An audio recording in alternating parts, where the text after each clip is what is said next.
നമ്മുടെ കപ്പടിക്കും തീർച്ചയായിട്ടും. പണ്ഡിറ്റ് ജവഹർലാൽ നെഹ്റുവിന്റെ കൈവിരൽ സ്പർശമേറ്റ നെഹ്റു ട്രോഫി ഇത്തവണ തലയിലേറ്റ് ഞങ്ങൾ ആഹ്ലാദം നൃത്തം ചവിട്ടും. ഇത് വിയപുരം ചുണ്ടനാണ്. ഇത്തവണ നെഹ്റു ട്രോഫിയിൽ വിയപുരം ചുണ്ടൻ തുഴയുന്നത് VBC ആണ്, അതായത് village boat club Kainakary. Village boat ക്ലബ്ബിന് ഒരു പ്രത്യേകത കൂടിയുണ്ട്. നമ്മുടെ ചങ്ങനാശ്ശേരിക്കാരനായ ബിഫി വർഗീസാണ് ഇതിൻ്റെ ക്യാപ്റ്റൻ. നമ്മളീ കാണുന്ന ചുണ്ടൻ വെള്ളം ഇനിയൊരു 15 ദിവസത്തിനുള്ളിൽ നെഹ്റു ട്രോഫിയിൽ പുന്നമടയുടെ ഓളപ്പരപ്പുകളിൽ ആവേശം തീർക്കുവാനായിട്ടുള്ള വള്ളമാണ്. ഇതിൽ ഇരിക്കുമ്പോൾ തന്നെ എനിക്ക് എന്താ പറയേണ്ട, ഒരു വല്ലാത്ത ഫീലാണ് മനസ്സിൽ തോന്നുന്നത്. കാരണം ആ വള്ളംകളിയുടെ തുഴച്ചിൽക്കാരിരിക്കുന്ന ആ ഒരു താളവും ഒക്കെ മനസ്സിലേക്ക് വരികയാണ്. ഇത് ഇടിത്താളം കൊടുക്കുന്ന ഭാഗമാണ് ഞാനിപ്പോൾ ഇരിക്കുന്ന ഭാഗം. ഇതിനകത്തേക്കൊക്കെ കയറുമ്പോൾ വളരെ നമ്മൾ തൊഴുത് തൊട്ടുമുത്തിയൊക്കെയാണ് അകത്തേക്ക് കയറിയത്. അപ്പോൾ ഈ വള്ളത്തിൽ ഇരിക്കാൻ പറ്റിയതിന് വലിയ ഭാഗ്യമാണ്. അപ്പോൾ ഇന്നത്തെ വീഡിയോയിൽ നമ്മൾ കാണാൻ പോകുന്നത് വില്ലേജ് ബോട്ട് ക്ലബിൻ്റെ വിശേഷങ്ങളാണ്. ആ വീഡിയോയിലേക്ക് പോകാം.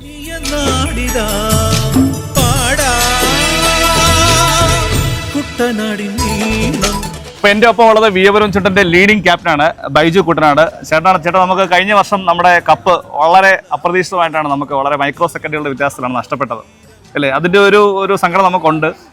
ഈ വർഷം എങ്ങനെയാണ് നമ്മുടെ ഒരു ആവേശം എങ്ങനെയാണ് ഉൾക്കൊള്ളുന്നത്? മൈക്രോ സെക്കൻഡ് എന്ന് പറയാൻ പറ്റത്തില്ല. സാധാരണഗതിയിൽ മൈക്രോ സെക്കൻഡിന്റെ അടിസ്ഥാനത്തിലാണ് വിജയികളെ അവിടെ തീരുമാനിച്ചുകൊണ്ടിരുന്നത്. കഴിഞ്ഞ വർഷം അതിനൊരു മാറ്റം വന്നു. അതിൽ ഞങ്ങൾക്ക് നിരാശയുണ്ട്. കാരണം മിനിറ്റ്, സെക്കൻഡ്, മൈക്രോ സെക്കൻഡ് അതെല്ലാം സ്ക്രീനിൽ ഒരുപോലെ തന്നെ കാണിച്ചു. അതിനുശേഷം മില്യൺ മൈക്രോ സെക്കൻഡ് എന്ന് പറഞ്ഞ് കാണിച്ചു. അത് ഇതിനു മുമ്പ് ഉണ്ടായിട്ടില്ല. അപ്പോൾ അതിനുള്ള സാങ്കേതികവിദ്യ അവിടെ ഉണ്ടോ എന്ന് തന്നെ ഞങ്ങൾക്ക് സംശയമുണ്ട്. എന്നാൽ കഴിഞ്ഞ വർഷമൊക്കെ ഞങ്ങൾ 25 ദിവസം ട്രയലായിരുന്നു, പരിശീലനം ഉണ്ടായിരുന്നു. ഈ വർഷം എല്ലാ ടീമുകളും കൂടുതലെടുത്തു. മറ്റുള്ളവർ എതിരാളികളൊക്കെ 45 എടുക്കുന്നവരുണ്ട്. അപ്പോൾ സ്വാഭാവികമായിട്ടും ഞങ്ങൾ 30 പ്ലാൻ ചെയ്തിരുന്നത്. യഥാർത്ഥത്തിൽ 30 ദിവസം ട്രയലിന് ഞങ്ങളൊരു തുക നമ്മുടെ തുഴച്ചക്കാർക്ക് നമ്മൾ തീർച്ചയായിട്ടും ഒരു പ്രതിഫലം കൊടുക്കുന്നുണ്ട്. അവരുടെ സേവനത്തിന് അത് മതിയാവത്തില്ലെങ്കിൽ പോലും കൊടുക്കുന്നുണ്ട്. അത് ഞങ്ങൾ 30 ദിവസത്തേക്ക് പ്ലാൻ ചെയ്തിട്ട് ഒരു പാക്കേജ് ആയിരുന്നു. അപ്പോൾ എല്ലാവരും കൂടുതലെടുത്തപ്പോൾ അവർ തന്നെ പറഞ്ഞു, നിങ്ങളൊരു 40 കിലോ എടുക്കുക, നമുക്ക് അവരെ പിടിക്കണം, ഇത്തവണ ജയിച്ചേ പറ്റൂ, നമുക്ക് ഒരു പകരം വീട്ടണം. അല്ല, ഈ രണ്ടറ്റം കൂട്ടുമുട്ടിക്കാൻ പാടുപെടുന്നതാണ് ഈ ക്ലബ്ബുകളെല്ലാം തന്നെ. 1,10,00,000 രൂപ ഞങ്ങൾ എങ്ങനെ കണ്ടെത്തും? സത്യത്തിൽ ഈ സാധാരണക്കാരുടെ ഇടയിൽ നിന്ന് കൈനകരി എന്ന് പറയുന്ന ഒരു തികച്ചും ഗ്രാമപ്രദേശമാണ്. ഇവിടെ നിന്ന് പിരിവെടുത്തൊന്നും നമുക്ക് സമാഹരിക്കാൻ പറ്റത്തില്ല. നമുക്ക് ഈ വിയോരം വള്ളം നമുക്ക് തരുമ്പോൾ അവരൊരു തുക തരുന്നുണ്ട്. ആക്രി പുറക്കി വിറ്റ്, അതുപോലെ തന്നെ കഷ്ടപ്പാട് തടി കഷ്ടങ്ങൾ വിറ്റ് അവർ ഒത്തിരി എന്നിട്ട് പ്രവാസ ലോകത്തുള്ള അവരുടെ ആളുകൾ സഹായിക്കുന്നു. ഇവിടെ കൈനകരി കരയിൽ വള്ളംകളിയുടെ മോസ്കോ എന്നാണ്, അല്ലെങ്കിൽ മെക്ക എന്നൊക്കെ അറിയപ്പെടുന്ന സ്ഥലമാണ് കൈനകരി. വള്ളംകളിയുടെ ഈറ്റിലുമാണ്. അപ്പോൾ ഇവിടെ നിന്നും ആളുകൾ അകമഴിച്ച് സഹായിക്കുന്നുണ്ട്. പക്ഷേ അതൊന്നും പോരാ. അപ്പോൾ ഒരു ക്യാപ്റ്റൻ എന്നുള്ളതിൽ അദ്ദേഹം ഞങ്ങൾക്ക് ചങ്ങനാശ്ശേരി നേരത്തെ സൂചിപ്പിച്ച പോലെ തന്നെ കുട്ടനാടുമായിട്ട് ഇഴചേർന്ന് ഹൃദയപൂർവ്വം ചേർന്ന് ഞങ്ങളുടെ വെള്ളപ്പൊക്ക സമയത്തൊക്കെ തന്നെ ഞങ്ങളുടെ പാലങ്ങൾ പോലും മുങ്ങിപ്പോയില്ല, നിങ്ങൾക്ക് അറിയാവുന്നതാണ്. അങ്ങനെ മുങ്ങിയപ്പോൾ ഈ ആറിലോട് ഒഴുകുന്ന പായൽ പോലെ ഒഴുകി നടക്കായിരുന്നു മനുഷ്യർ. റോഡേത്, തോടേത്, ആറേത്, പാടവേത് ഒന്നും അറിയത്തില്ലായിരുന്നു. അപ്പം ഞങ്ങളിങ്ങനെ കര പിടിച്ച് പോകുമ്പം ടോറസിലൊക്കെ ഞങ്ങളെ നിറച്ചിട്ട് കൊണ്ട് ചങ്ങനാശ്ശേരിയിലേക്ക് കൊടുക്കുമ്പോൾ, ചങ്ങനാശ്ശേരിയിലേക്ക് കൊണ്ട് ഇടുമ്പം അവിടെ കൊണ്ടുവന്ന് ഇപ്പം ഞങ്ങളെ ഹൃദയപൂർവ്വം സ്വീകരിച്ചവരാണ് ചങ്ങനാശ്ശേരിക്കാർ.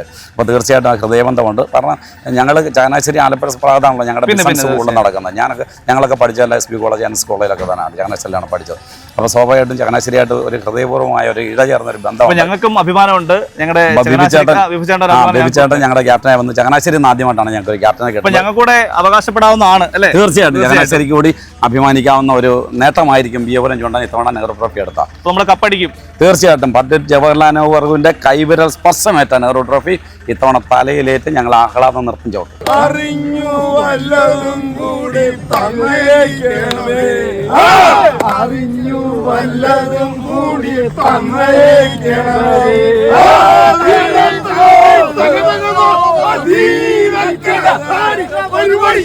നിരകളാടും ഒരു ഹരിത ചാരുതീരം, പുഴയോരം കളമേളം കവിത പാടും തീരം.